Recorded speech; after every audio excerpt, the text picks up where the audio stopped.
ఉన్నట్టుంటే మంచి నిద్ర వస్తుంది. తర్వాత ఇక్కడ మన యోగా పద్ధతిస్తే యోగాసనం చేస్తాయి. యోగాసనం ఒకటే సరిపోతుంది. మంచి నిద్రపోవాలంటే 7 గంటల నుంచి ఇంట్లో చేసుకోవాలి. బ్రైట్ లైట్స్, టీవీలు, సెల్ ఫోన్స్ ఆపేసుకుంటే చాలా మంచిది. అలా ఆపినప్పుడు ఆ 2 గంటలు ఏం చేయాలనేది మనం ఆలోచించుకోవాలి. జ్ఞానము, రెండవది మంచి విషయాలు ఇంట్లో వాళ్ళని డిస్కస్ చేసుకోవడము, లేదా ఏదైనా సంగీతము, భజనలు, ఏదన్నా నామాలు స్మరించుకోవడము, ఇట్లాంటి వాటితో హార్మోన్స్ అన్ని బ్యాలెన్స్ అవుతాయి.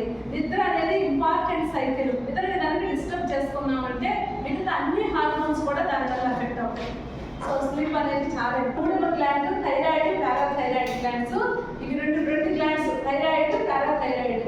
ఇక్కడ ఉంటుంది, గొంతు ముందు భాగంలో ఉంటుంది. ఈ థైరాయిడ్ గ్లాండ్ వెనకాలనే చిన్నగా కంటికి కూడా కనిపించనంతది చిన్న గ్లాండ్స్, పారాథైరాయిడ్ గ్లాండ్స్ ఉంటాయి. సో ఇవి కూడా ఏంటంటే మనం నెక్ ఎక్స్టెండ్ చేసే ఆసనాలు, ముఖ్యంగా భుజంగాసనము, ఉష్ట్రాసనము, అట్లాంటి ఆసనాల్లో ఇవి బాగా యాక్టివేట్ అవుతాయి. శశాంకాసనం అని కూడా ఇచ్చారు. శశాంకాసనంలో ముందుకు ఉంటున్నాము. మరి రాధికమ్మ చెప్పాలి, యోగా టీచర్స్ చెప్పాలి. థైరాయిడ్, పారాథైరాయిడ్ కు నెక్ ఎక్స్టెన్షన్ లో యాక్టివేట్ అవుతాయి. శశాంకాసనం అని కూడా ఇచ్చారు. అంటే ముందుకి, అంటే వెనక్కి ముందుకి 2 మూమెంట్స్ వల్ల యాక్టివేషన్. వర్షాసనం,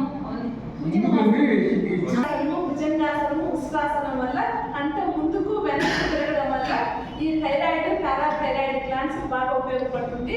థైరాయిడ్ గ్లాండ్ మనలో ప్రతి కణం పనిచేయాలంటే, ఏ కణం పనిచేయాలన్నా థైరాయిడ్ హార్మోన్ ఉండాలి. So thyroid hormone body metabolism కి ఇంపార్టెంట్ హార్మోన్.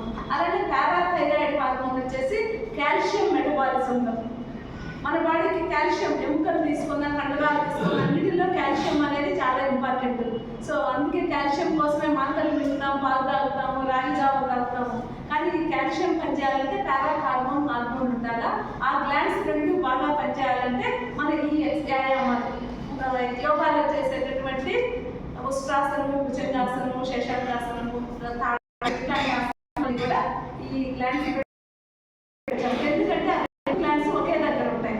థైరాయిడ్ గ్లాండ్ ఉంటుంది, ఒక 2 లోబ్స్ తో ఒక బటర్ఫ్లై లాగా ఉంటుంది. దాంట్లోనే వెనక భాగంలో పారాథైరాయిడ్ గ్లాండ్స్ 4 ఉంటాయి. ఇలా ఉంటే బాడీ కరెక్ట్ గా అవసరమైనంత వెయిట్ లో మెయింటైన్ అవుతుంది. పారాథైరాయిడ్ హార్మోన్ అంటే కాల్షియం బాగా పనిచేస్తుంది, మన ఎముకలు, కండరాలు బలంగా ఉంటాయి. చెప్పమంటారా? అడ్రినల్ గ్రంథులు వచ్చేసి ఈ కడుపులో కిడ్నీస్ ఉంటాయి, మూత్రపిండాలు, అబ్డామిన్ లో. ఇది చెస్ట్, తర్వాత అబ్డామిన్, తర్వాత పెల్విస్, 3 భాగాలుగా తీసుకుంటే ఆ మధ్యలో ఉండే అబ్డామిన్ లో 2 వైపులా కిడ్నీస్ ఉంటాయి. కిడ్నీస్ ముందు కంటే కూడా వెనక భాగానికి దగ్గరగా ఉంటాయి, 2 ముందు దగ్గరగా ఉంటాయి. ఆ కిడ్నీ పైన చుకుడు గింజల షేప్ లో కిడ్నీస్ ఉంటే దాని మీద ఒక చిన్న క్యాప్ లాగా 2 అంటే సూప్రాలీనల్ గ్లాండ్స్ అని కూడా అంటారు. ఛాతీ, తర్వాత అబ్డామిన్, తర్వాత కింద భాగాన్ని ఒత్తి కడుపునే పెల్విస్ అని కూడా అంటారు. 3 భాగాలు. సో ఈ అబ్డామిన్ లో మిడిల్ భాగంలో కిడ్నీస్ ఉంటాయి. అది ముందు కంటే కూడా వెనక భాగానికి దగ్గరగా ఉంటాయి, వెన్నెముకకి దగ్గరగా ఉంటాయి కిడ్నీస్, వెనక నుంచి దగ్గరగా ఉంటాయి. ఆ కిడ్నీకి పైన, కిడ్నీ వచ్చేసి ఒక్కొక్క కిడ్నీ చుకుడు గింజ షేప్ లో ఉంటుంది, షేప్ లో ఉంటుంది. కిడ్నీ మీద ఈ గ్లాండ్స్ చిన్న క్యాప్ లాగా ఉంటాయి. కిడ్నీకి ఒక టోపీ పెట్టినట్టు ఉంటాయి 2 వైపులా. సో తర్వాత ఈ దీంట్లో వచ్చేసి పైన కార్టెక్స్ అంటాము, అడ్రినల్ గ్లాండ్ లో మధ్యలో మెడుల్లా ఉంటుంది. సో కార్టెక్స్ లో 3 హార్మోన్స్ సెక్రెట్ అవుతాయి, లోపల ఉండే మెడుల్లాలో 2 హార్మోన్స్ సెక్రెట్ అవుతాయి. ఈ కార్టిజాల్ అనే స్ట్రెస్ హార్మోన్ ఈ బయట వైపు ఉండే కార్టెక్స్ లో సెక్రెట్ అవుతుంది. సో ఈ గ్లాండ్ ని క్యాప్ లాగా ఉన్న దానికి బయట లోపల సెంటర్, క్యాప్ షేప్ అయితే క్యాప్ లాగా ఉంటుంది, దానికి బయట పక్క ఏమో కార్టెక్స్ అంటాము, సెంటర్ లో మెడుల్లా అంటాం. మెడుల్లా నుంచి సెక్రెట్ అయ్యే హార్మోన్స్ స్ట్రెస్ హార్మోన్స్, అడ్రినలిన్, నారడ్రినలిన్ అంటాం. మనము ఫ్లైట్ హార్మోన్స్ అంటాం. ఏదన్నా కోపం, ఉత్తేజం, భయం వచ్చినప్పుడు ఎదురు యుద్ధం చేయడమా లేకపోతే పరిగెత్తడమా, ఈ 2కి సంబంధించిన హార్మోన్స్ ఈ అడ్రినల్ గ్లాండ్ మెడుల్లాలో సెంటర్ లో రిలీజ్ అవుతాయి. బయట ఉండే దాంట్లో 2 హార్మోన్స్ ఇంపార్టెంట్, 3 రకాల హార్మోన్స్ ఉంటాయి. ఒకటి కార్టిజాల్, అది కూడా స్ట్రెస్ హార్మోన్. రెండో హార్మోన్ వచ్చేసి ఈ మినరల్ కార్టికాయిడ్ హార్మోన్స్ అంటారు. అవి సాల్ట్ బ్యాలెన్స్ బాడీలో జరగడానికి వచ్చే హార్మోన్స్ అక్కడ రిలీజ్ అవుతాయి. మూడోది జీన్స్ గొనాడ్స్కి సంబంధించినటువంటి హార్మోన్స్ కూడా రిలీజ్ అవుతాయి అక్కడ, స్టీరాయిడ్ హార్మోన్స్. సో ఈ 3 రకాల హార్మోన్స్ బయట భాగంలో, ఈ 2 రకాల హార్మోన్స్ సెంటర్లో రిలీజ్ అవుతాయి. వీటిలో స్ట్రెస్కి సంబంధించినవి మధ్యలో ఉండే 2 హార్మోన్స్, బయట వచ్చే 1 హార్మోన్. కార్టిజాల్, అడ్రినలిన్, నార్ అడ్రినలిన్, ఈ 3 హార్మోన్స్ స్ట్రెస్కి సంబంధించినవి.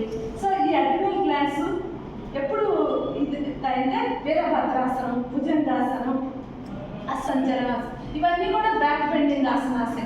ఈ బ్యాక్ బెండింగ్ ఆసనాస్లో ఈ భాగం యాక్టివేట్ అవుతుంది కాబట్టి ఈ ఉత్తేజం అవుతుంది. అక్కడే సార్ చెప్పినట్టు మణిపూరక చక్రం ఉంటుంది. మూలాధార, స్వాధిష్టాన. మూలాధార వచ్చేసి మన వెన్నెముకల భాగాలు ఉంటుంది. ఇది సర్విక్స్, నెక్, సర్వైకల్ రీజన్. తర్వాత థొరాసిక్ రీజన్ ఇవరం ఉండేది. తర్వాత అబ్డామిన్ దగ్గర లంబార్ రీజన్ ఉంటుంది. తర్వాత సాక్రల్ రీజన్. తర్వాత కాక్సిక్స్ అంటారు. ఆ కాక్సిక్స్ దగ్గర చివరి వెన్నెముక దగ్గర ఫస్ట్ చక్రం మూలాధార చక్రం. తర్వాత సాక్రల్ రీజన్లో స్వాధిష్టాన చక్రం గురించి చెప్పారు ఈరోజు. దాని తర్వాత లంబార్ ఫ్లెక్సెస్, సోలార్ ఫ్లెక్సెస్లో మణిపూరక చక్రం ఉంది. తర్వాత అనాహత చక్రం హృదయం రీజన్. థొరాసిక్ కేజ్ అంటే అప్పుడు థొరాసిక్ బోన్స్ అన్నమాట. ఇక్కడ లంబార్, థొరాసిక్ బోన్స్, తర్వాత సర్వైకల్ రీజన్ వస్తుంది. ఇక్కడ ఇది వస్తుంది, ఈ చక్రం వస్తుంది, విశుద్ధ. సో ఈ విధంగా మనకి ఈ అడ్రినల్ గ్లాండ్స్ స్ట్రెస్ లెవెల్స్ తగ్గిస్తాయి. ఇప్పుడు ఎందుకంటే ముఖ్యంగా అన్ని జబ్బులకు కారణం ఏంటంటే స్ట్రెస్. నిద్ర లేకపోవడం ఒకటి ఇంపార్టెంట్, స్ట్రెస్ ఇంకొక ఇంపార్టెంట్ రీజన్. సో స్ట్రెస్ తగ్గుతుంది. స్ట్రెస్ ఎప్పుడైతే తగ్గుతుందో మన ఎనర్జీ లెవెల్ పెరుగుతుంది. కోపము, నెగిటివ్ ఎమోషన్స్ అన్నీ, పక్కన వాళ్ళని అలవడము, కోపం తెచ్చుకోవడం, విసురుకోవడం, ఇవన్నీ కూడా నెగిటివ్ ఎనర్జీ, వీక్నెస్ యొక్క లక్షణాలు. ఎవరు పక్కన వాళ్ళని అలవడం. సో అరుస్తున్నామంటే మన ఎనర్జీ లెవెల్స్ తక్కువగా ఉంది. సో దీనివల్ల మనకి గ్లాండ్స్ యాక్టివేట్ అయినందువల్ల స్ట్రెస్ తగ్గుద్ది, మన ఎనర్జీ పెరుగుతుంది.